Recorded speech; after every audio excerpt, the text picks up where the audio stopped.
Hey guys, welcome to How To in a Few. In today's video, we're going to go ahead and revitalize this lawnmower. Often you'll find a lawnmower on the side of the road, somebody's discarded it, or maybe even, as is the case with this one, somebody will give it to you because it's just not running anymore, it won't start. Maybe they've even tried to clean it up. So we're going to show you how to take care of that. First thing is, I can almost guarantee you 99% of the time the problem is going to be in the fuel system, the carburetor. The problem is people stop cutting for the season, they put the lawnmower up with fuel still in it. You'll hear people blame ethanol and whatever, but if you don't put a treatment in there to kind of preserve the gas, you're going to have issues. Second issue that could happen is the fuel just evaporates. And when it does, it leaves behind some particles that will crystallize and block or damage some of the pieces of the carburetor. So absolute best thing is, if you know you're not going to cut again for quite a while, either drain the fuel tank or let it run. Just sit there and let it run until it runs out of fuel. That way you know all the passages will be clear, they'll be empty, and it should be able to start. So we have tried to clean this carburetor. I know that the issue is with the float. There's a little float device that hits a needle valve, and that needle valve is clogged. I did have it clear, or at least dripping at one point, but then it stopped, and so that's our issue. I was gonna just give up on it, but I checked Amazon real quick and found the carburetor for $11. So for $11, let's see if we can get this lawnmower running again. Okay, so the goal for today is to swap out a carburetor on this lawnmower. Now, this lawnmower is a typical lawnmower, happens to have a Briggs Stratton engine, but almost every lawnmower this size is essentially the same. You might have some additional features like self-propelled wheels, etc., but the actual mechanical functionings of the engine are almost always the same. And the problem is almost always the same, related to fuel. You can check your spark plug, make sure you got fire and all that, but one of the easiest ways to determine if it's fuel related is to open up where the air filter is, give it a little shot with starter fluid. If it tries to start, then most likely you're not getting fuel, and I'm assuming that you put fuel in it, and that's not the problem. So we've already taken this apart and spent a little time on the carburetor trying to clean it, because that is an option, but we've moved on now to almost trashing it and deciding to give up on it. And then I checked Amazon, and turns out the carburetor is $11. So for $11 we'll go ahead and swap that out today. That's carburetor with the gaskets, so let's check that out. So just to recap, we've taken off 2 screws here to get this plastic shroud off. There's also were 2 or 3 screws here holding on an air filter. That's off. This is our carburetor. All that's left for us is to take off the linkage, and then it looks like 2 bolts where it's attaching to a very short intake manifold. They look to be about 10 millimeter. Now I know all my haters are going to right away say that what I'm about to do is something you should not do, but that's up to you. I just prefer to work a little more comfortably. Alright, first thing I'm going to do is slide off this clamp.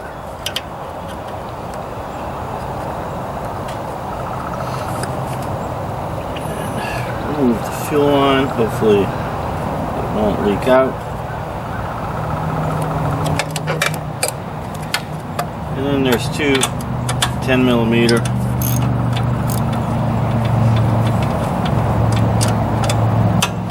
or 3/8. I'm using 3/8 because it was a little better fit. Don't want to forget about my linkage there.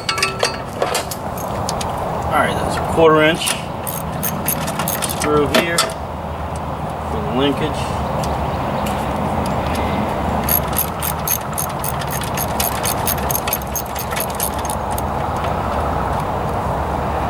Hooked on a spring. I really don't want to interfere with any hookups, so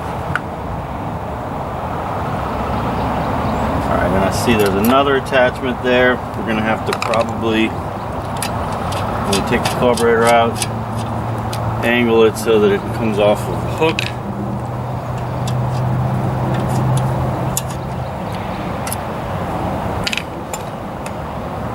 It's completely loose now. Let me change the angle of it now. Right. There is a little attachment there. It looks like it's going to slide right off, but you have to angle this. So I'm going to hold that, slide this.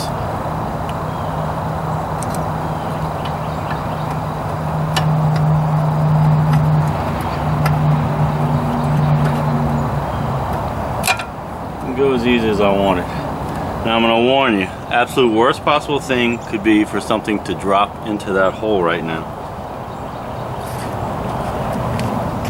Okay, the surfaces look pretty clean also on there, so I'm just going to wipe it. There's going to be a new gasket on the new one here, a new O-ring, this rubber piece that fits in here. It's also been supplied, and we'll just match it up and make sure we have the right one. Since I actually didn't use a part number, I basically looked at the pictures on Amazon to match up the carburetor, and did use the model number, but I didn't have the serial number. Alright, so here I'm going to check this. It looks the same. Hookups on the top look the same. Fuel line connection, intake connection. So unless there's a difference in the jetting, which, as I said, I did use this was like a 575 Briggs Stratton, so I did use that, but I didn't use like the actual manufacturer number. Alright, let's give it a shot.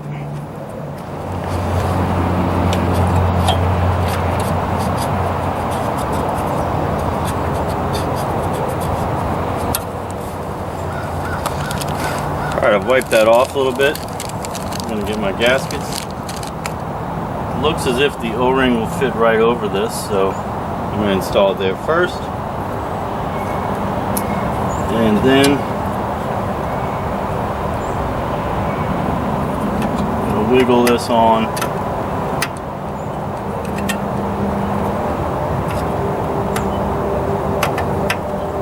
Try not to break it.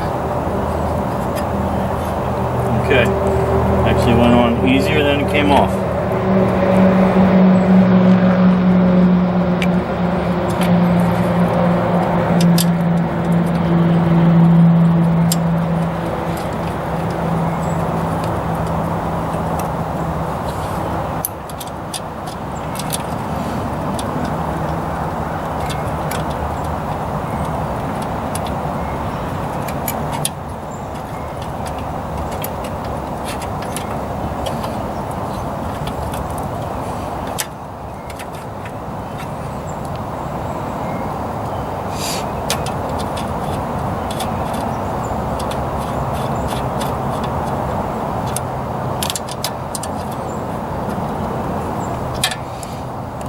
Alright, a couple of things I'm a stickler for is starting screws by hand as opposed to using a tool.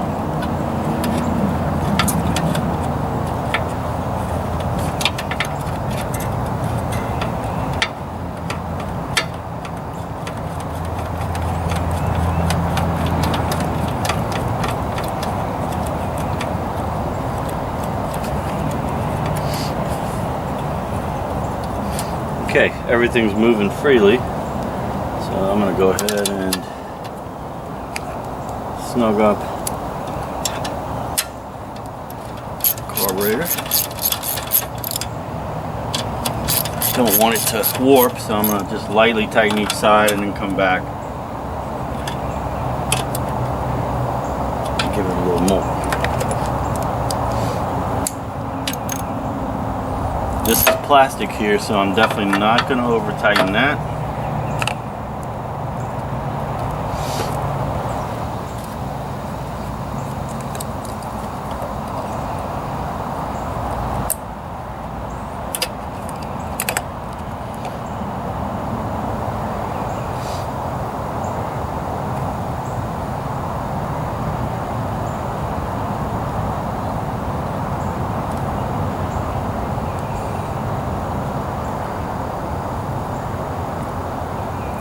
So we are moving quite along. Let me go get the pieces that you haven't seen.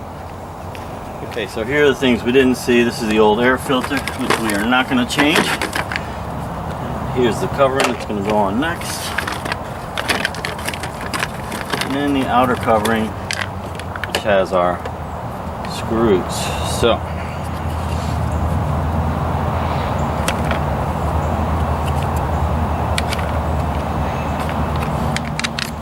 just going to check the back. This is fairly clean. That's where our gasket's going to go. I've already lined the gasket up there, so as long as it doesn't move. There is a hose that fits on the back of this. Okay, so that slid on pretty easy. And the third screw, which is more of a support screw, goes here.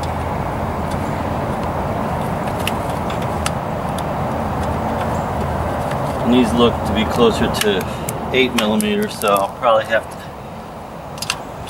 get another tool. So I'm ending up with 5/16.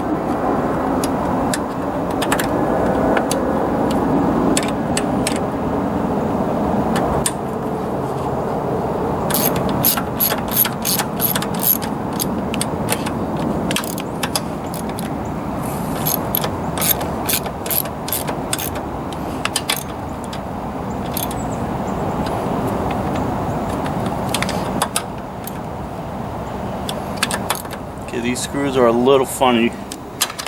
Two of them have never been in this carburetor before, so I'm a little hesitant to go. Okay, feels like they're seating now.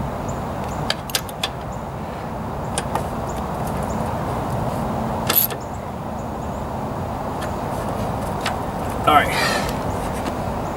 that looks good. I don't know. A bunch of haters are gonna say, I can't believe he's using that $1 filter.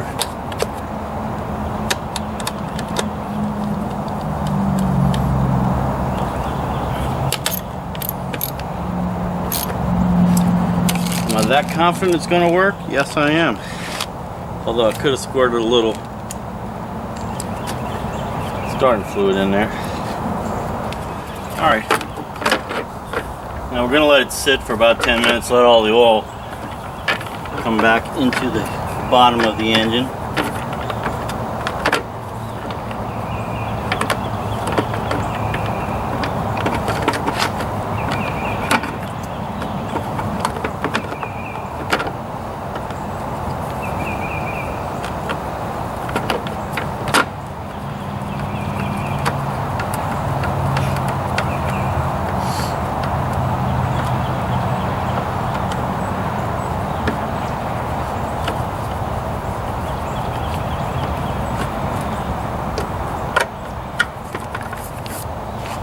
Other than that, it's ready to go. Alright, I'm impatient.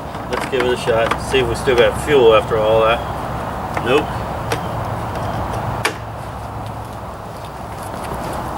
So I've only let it sit for like 2 minutes, and I was assuming there was fuel that would go into the carburetor and fill the bowl.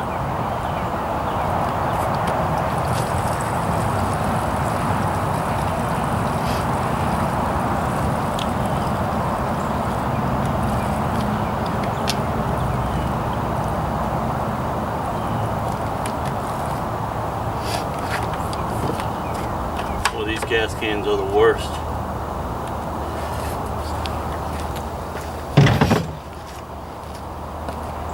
Alright, so I'm being patient. It's only been about 2 minutes. I just put fuel in, so it should be going into the carburetor. The bowl might not even be full yet, but let's give it a pull, see what happens.